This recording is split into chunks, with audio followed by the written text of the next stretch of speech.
प्रणाम सभी को। आइए आज गीता के अध्याय 6 और श्लोक 12 से शुरू करते हैं। तत्रैकाग्र मनः कृत्वा यत चित्तेन्द्रिय क्रिय उपविश्यासने युञ्जलया घोगमात्म विशुद्धे। मतलब उस आसन पर बैठकर चित्त और इंद्रियों की क्रियाओं को वश में रखते हुए मन को एकाग्र करके अंतःकरण की शुद्धि के लिए योग का अभ्यास करें। व्याख्या। पूर्व श्लोक में बिछाए जाने वाले आसन की विधि बताने के बाद अब भगवान 12वें और 13वें श्लोक में बैठने वाले आसन की विधि बताते हैं। तत्र आसने, जिस आसन पर कृश मृगछाला और वस्त्र बिछाया हुआ है, ऐसे पूर्व श्लोक में वर्णित आसन के लिए यहाँ तत्र आसने पद आए हैं। उपविषय मतलब उस बिछाए हुए आसन पर सिद्धासन, पद्मासन, सुखासन आदि जिस किसी आसन से सुखपूर्वक बैठ सके उस आसन से बैठ जाना चाहिए।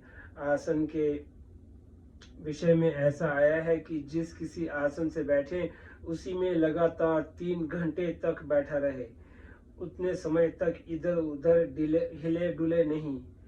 ऐसा बैठने का अभ्यास सिद्ध होने से मन और प्राण स्वतः स्वाभाविक शांत चंचलता रहित तो हो जाते हैं।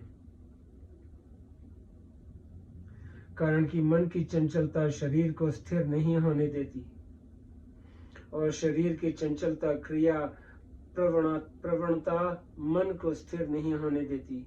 इसीलिए ध्यान के समय शरीर का स्थिर रहना बहुत आवश्यक है। यत चित्तेंद्रिय क्रिया, आसन पर बैठने के समय चित्त और इंद्रियों की क्रियाएं वश में रहनी चाहिए। व्यवहार के समय भी शरीर, मन, इंद्रियों आदि की क्रियाओं पर अपना अधिकार रहना चाहिए।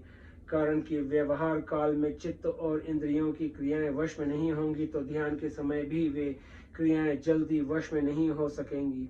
अतः व्यवहार काल में भी चित्त आदि की क्रियाओं को वश में रखना आवश्यक है। तात्पर्य है कि अपना जीवन ठीक तरह से संयत होना चाहिए। आगे 16वें 17वें श्लोक में भी संयत जीवन रखने के लिए कहा गया है। एकाग्र मन कृत्वा, मन को एकाग्र और करें, अर्थात मन में संसार के चिंतन को बिल्कुल मिटा दें। इसके लिए ऐसा विचार करें कि अब मैं ध्यान करने के लिए आसन पर बैठा हूँ। यदि इस समय मैं संसार का चिंतन करूँगा तो अभी संसार का काम तो होगा नहीं और संसार का चिंतन होने से परमात्मा का चिंतन ध्यान भी नहीं होगा। इस तरह दोनों ओर से मैं रीता रह जाऊंगा और ध्यान का समय बीत जाएगा। इसीलिए इस समय मेरे को संसार का चिंतन नहीं करना है, प्रत्युत मन को केवल परमात्मा में ही लगाना है। ऐसा दृढ़ निश्चय करके बैठ जाए। ऐसा दृढ़ निश्चय करने पर भी संसार की कोई बात याद आ जाए तो यही समझो कि यह चिंतन मेरा किया हुआ नहीं है किंतु अपने आप आया हुआ है।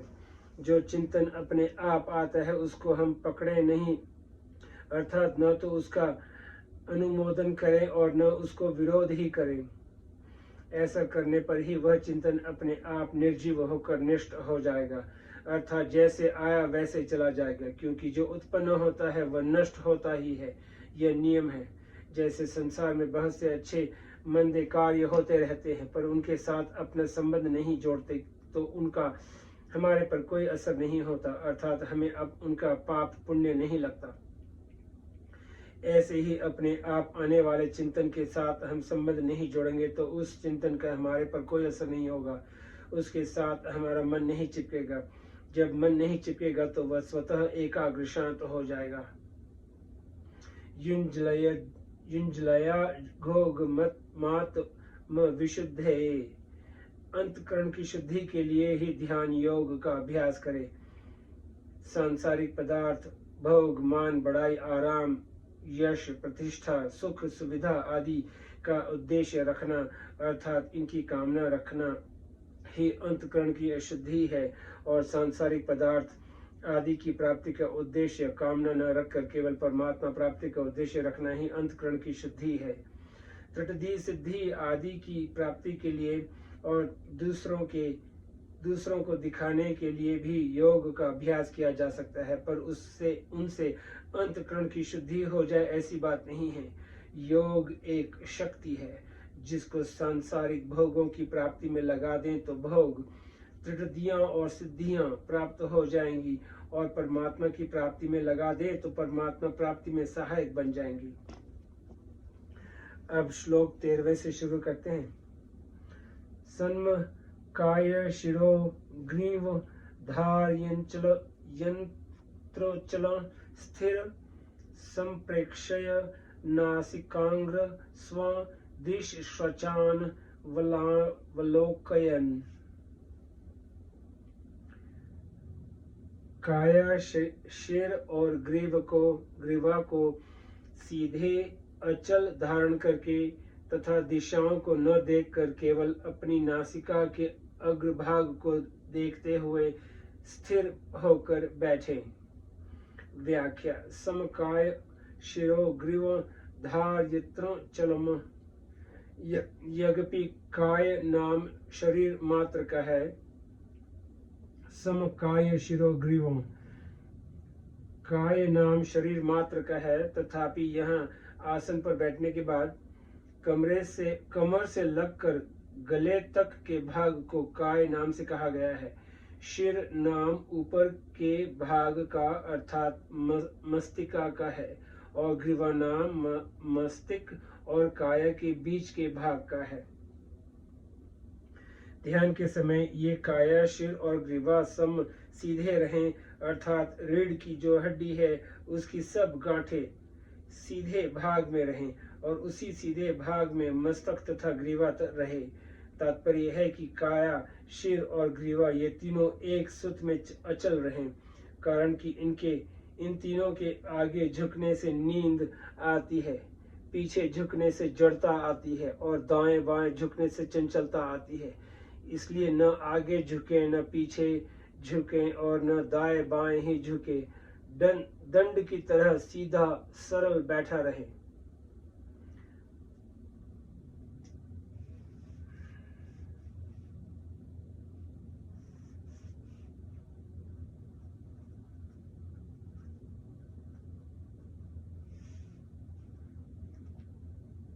सिद्धासन, पद्मासन आदि जितने भी आसन हैं, आरोग्य की दृष्टि से वे सभी ध्यान योग में सहायक हैं, परंतु यहाँ भगवान ने संपूर्ण आसनों की सार चीज बताई हैं। काया, शिर और ग्रीवा को सीधे समता में रखना, इसीलिए भगवान ने बैठने के सिद्धासन, पद्मासन आदि किसी भी आसन का नाम नहीं लिया है, किसी भी आसन का आग्रह नहीं रखा है। तात्पर्य है कि चाहे किसी भी आसन से बैठे, पर काया, शिर और ग्रीवा एक सूत्र में ही रहने चाहिए, क्योंकि इनके एक सूत्र में रहने से मन बहुत जल्दी शांत और स्थिर हो जाता है।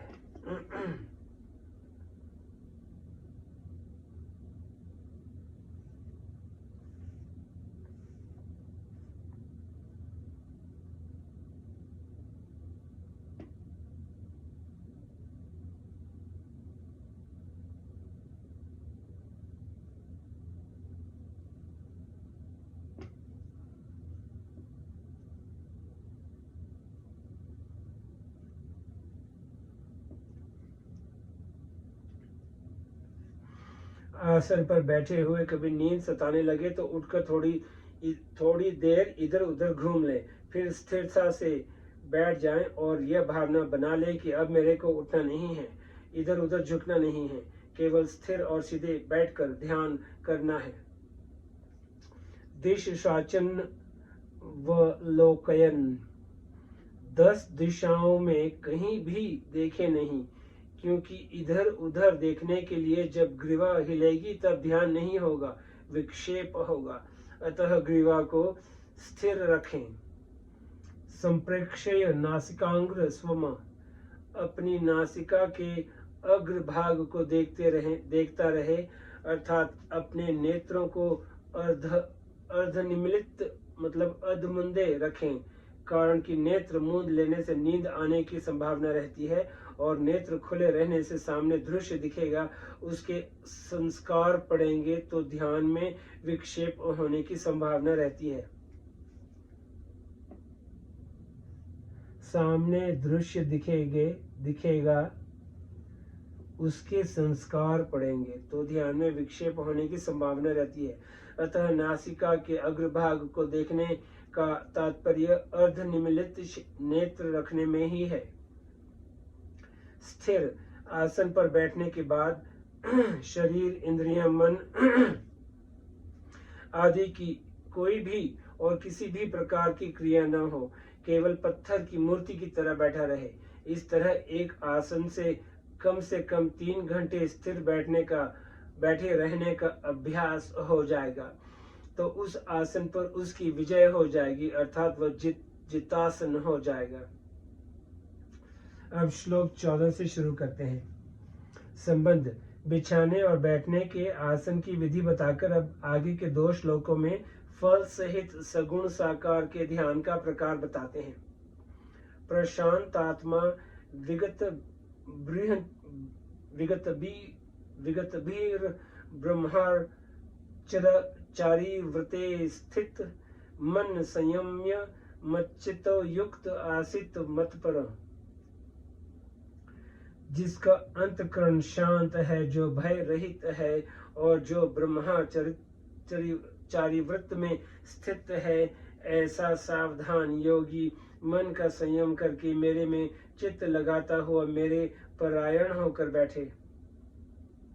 व्याख्या। प्रशांतात्मा, जिसका अंतःकरण राग द्वेष से रहित है, वह प्रशांतात्मा है। जिसका सांसारिक विशेषता प्राप्त करने का, त्रिविध सिद्धि आदि प्राप्त करने का उद्देश्य न होकर केवल परमात्मा प्राप्ति का ही दृढ़ उद्देश्य होता है, उसके राग द्वेष शिथिल होकर मिट जाते हैं। राग द्वेष मिटने पर स्वतः शांति आ जाती है, जो कि स्वतः सिद्ध है। तात्पर्य यह है कि संसार के संबंध के कारण ही हर्ष, शोक, राग, द्वेष आदि द्वंद्व होते हैं और इन्हीं द्वंद्वों के कारण शांति भंग होती है। जब ये द्वंद्व मिट जाते हैं तब स्वतः सिद्ध शांति प्रकट हो जाती है। उस स्वतः सिद्ध शांति को प्राप्त करने वाले का नाम ही प्रशांत आत्मा है।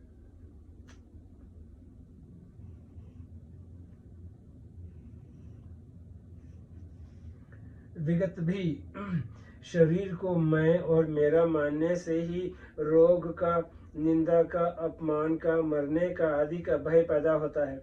परंतु जब मनुष्य शरीर के साथ मैं और मेरेपन की मान्यता को छोड़ देता है तब उसमें किसी भी प्रकार का भय नहीं रहता, कारण कि उसके अंतःकरण में यह भाव दृढ़ हो जाता है कि इस शरीर को जीना हो तो जिएगा ही, इसको कोई मार नहीं सकता, और इस शरीर को मरना होगा तो ये मरेगा ही, फिर इसको कोई बचा नहीं सकता। यदि ये मर भी जाएगा तो बड़े आनंद की बात है, क्योंकि मेरी चित्त वृत्ति परमात्मा की तरफ होने से मेरा कल्याण तो हो ही जाएगा। जब कल्याण में कोई संदेह ही नहीं तो फिर भय किस बात का।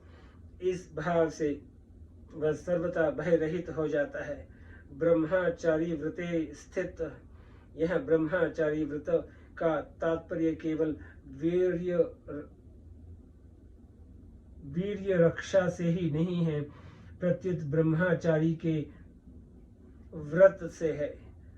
तात्पर्य है कि जैसे ब्रह्मचारी का जीवन गुरु की आज्ञा के अनुसार संयत और नियत होता है, ऐसे ही ध्यान योगी को अपना जीवन संयत और नियत रखना चाहिए। जैसे ब्रह्मचारी शब्द, स्पर्श, रूप, रस और गंध, इन 5 विषयों से तथा मान, बढ़ाई और शरीर के आराम से दूर रहता है, ऐसे ही ध्यान योगी को भी उपयुक्त 8 विषयों में से किसी भी विषय का भोग बुद्धि से, रस बुद्धि से सेवन नहीं करना चाहिए, प्रत्युत निर्वाह बुद्धि से ही सेवन करना चाहिए। यदि भोग बुद्धि से उन विषयों का सेवन किया जाएगा तो ध्यान योग की सिद्धि नहीं होगी।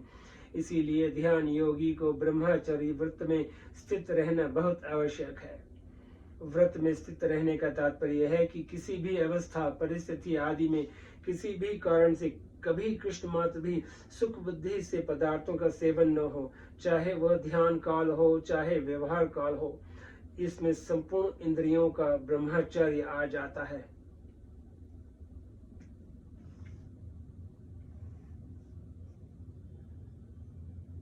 मन संयम्य मचित्त, मन को संयत करके मेरे में ही लगा दे, अर्थात चित्त को संसार की तरफ से सर्वथा हटाकर केवल मेरे स्वरूप के चिंतन में, मेरी लीला गुण प्रभाव महिमा आदि के चिंतन में ही लगा दे। तात्पर्य यह है कि सांसारिक वस्तु व्यक्ति परिस्थिति घटना आदि को लेकर मन में जो कुछ संकल्प विकल्प रूप से चिंतन होता है उससे मन को हटाकर एक मेरे में ही लगाता रहे। मन में जो कुछ चिंतन होता है वह प्राय भूतकाल का होता है और कुछ भविष्य काल का भी होता है, तथा वर्तमान में साधक मन परमात्मा में लगाना चाहता है। जब भूतकाल की बात याद आ जाए तब ये समझे कि वह घटना अभी नहीं है, और भविष्य की बात याद आ जाए तो वह भी अभी नहीं है। वस्तु व्यक्ति पदार्थ घटना परिस्थिति आदि को लेकर जितने संकल्प विकल्प हो रहे हैं वे उन्हीं वस्तु व्यक्ति आदि के हो रहे हैं जो अभी नहीं है। हमारा लक्ष्य परमात्मा के चिंतन का है, संसार के चिंतन का नहीं। अतः जिस संसार का चिंतन हो रहा है वह संसार पहले नहीं था, पीछे नहीं होगा और अभी भी नहीं है। परंतु जिन परमात्मा का चिंतन करना है वे परमात्मा पहले भी थे, अभी भी हैं और आगे भी रहेंगे। इस तरह सांसारिक वस्तु आदि के चिंतन से मन को हटाकर परमात्मा में लगा देना चाहिए, कारण कि भूतकाल का कितना ही चिंतन किया जाए उससे लाभ तो कुछ होगा नहीं, और भविष्य का चिंतन किया जाए तो वो कभी वह काम अभी कर सकेंगे नहीं, तथा भूत भविष्य का चिंतन होता रहने से जो अभी ध्यान करते हैं वह भी होगा नहीं, तो सब ओर से ही रीते ही रह जाएंगे। युक्त ध्यान करते समय सावधान रहे, अर्थात मन को संसार से हटाकर भगवान में लगाने के लिए सदा सावधान जागृत रहें। इसमें कभी प्रमाद आलस्य आदि न करें। तात्पर्य है कि एकांत में अथवा व्यवहार में भगवान में मन लगाने की सावधानी सदा बनी रहनी चाहिए, क्योंकि चलते फिरते काम धंधा करते समय भी सावधानी रहने से एकांत में मन अच्छा लगेगा, और एकांत में मन अच्छा लगने से व्यवहार करते समय भी मन लगाने में सुविधा होगी। अतः ये दोनों एक दूसरे के सहायक है, अर्थात व्यवहार की सावधानी एकांत में और एकांत की सावधानी व्यवहार में सहायक है।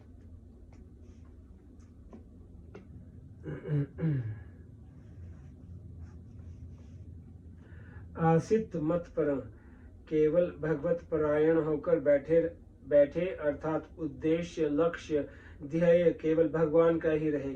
भगवान के सिवाय कोई भी सांसारिक वासना आसक्ति कामना स्पृहा ममता आदि न रहे।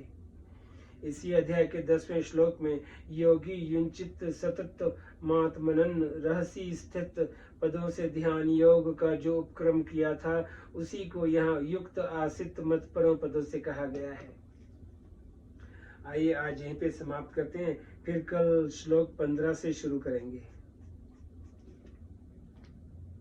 नमस्ते।